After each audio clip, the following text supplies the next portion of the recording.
Good day everyone! Kumusta po ang lahat? Meron po tayong ulit babasahin para sabay-sabay po tayong ma-remind na napakahalaga ang pananampalataya. Mababasa ito sa mga taga-Roma chapter 1 verse 17. Sapagkat ipinapakita ng magandang balita kung paano ginagawang matuwid ng Diyos ang isang tao.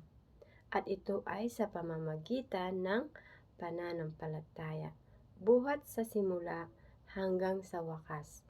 Tulad ng sinasabi sa kasulatan, ang itinuturing na matuwid ng Diyos sa pamamagitan ng pananampalataya ay mabubuhay. Basahin po natin ito sa English. Romans chapter 1 verse 17. For in the gospel, the righteousness of God is revealed, a righteousness that is by faith from the first to last, just as it is written, the righteous will live by faith. Napakalinaw po ng ating binasa. Ang sabi doon, itunuturi tayo, ikaw, ako, kung tunay kang nananampalataya sa tinapos ni Jesus sa cross ng Kalbaryo.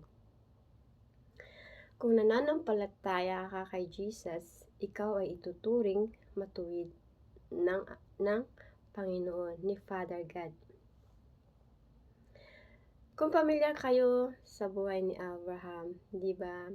Si Abraham ay isang halimbawa ng pananampalataya.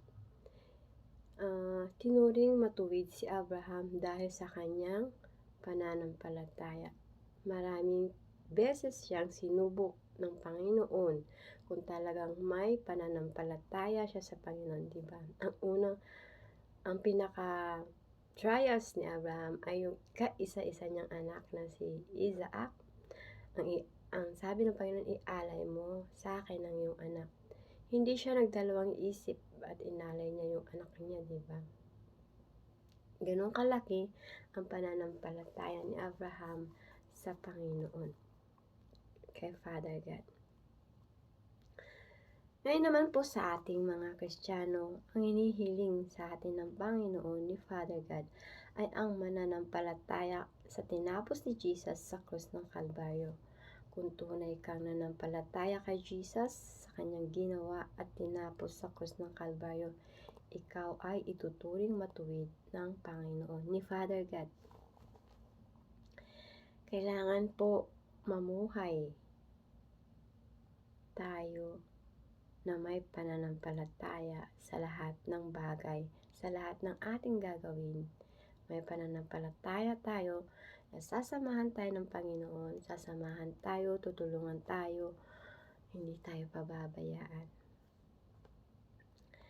At malinaw po dito sa verse nating babasahin, sa next verse, sa Juan chapter 14 verse 6.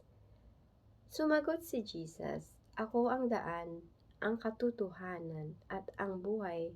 Walang makakarating sa Ama kung hindi sa pamamagitan ko. Basahin po natin to sa English. Juan chapter 14 verse 6.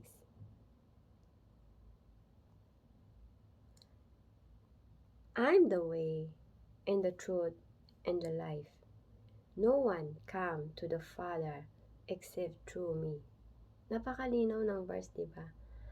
Kaya kung wala kang pananampalataya kay Jesus, never ever kang makakarating o makakatawag kay Father God. Kaya ngayon pa lang, manampalataya ka na kay Jesus kung gusto mong makausap o makarating kay Father God. Yan yung dahilan kung bakit pinadala si Jesus sa mundo at namatay sa krus ng Kalbaryo para tayo ay magkaroon ng relationship kay Father God. Para tayo ay makatawag at makarating kay Father God. Dahil tayo ay nahiwalay dahil sa ating mga kasalanan. Tayo ay makasalanan, pero tayo ay mahal na mahal ni Father God. Kaya nga sinacrifice niya si Jesus para sa atin. Kaya ngayon, alam mo na dahil na kay Jesus manampalataya para makalapit, makatawag, makapunta, makarating kay Father God. Manampalataya ka na kay Jesus sa tinapos niya sa cross ng Kalbaryo. Para din yan sa sarili mo, hindi kung kanino man. Love yourself the way God's love you. Yun lang po at thank you for watching. God bless everyone.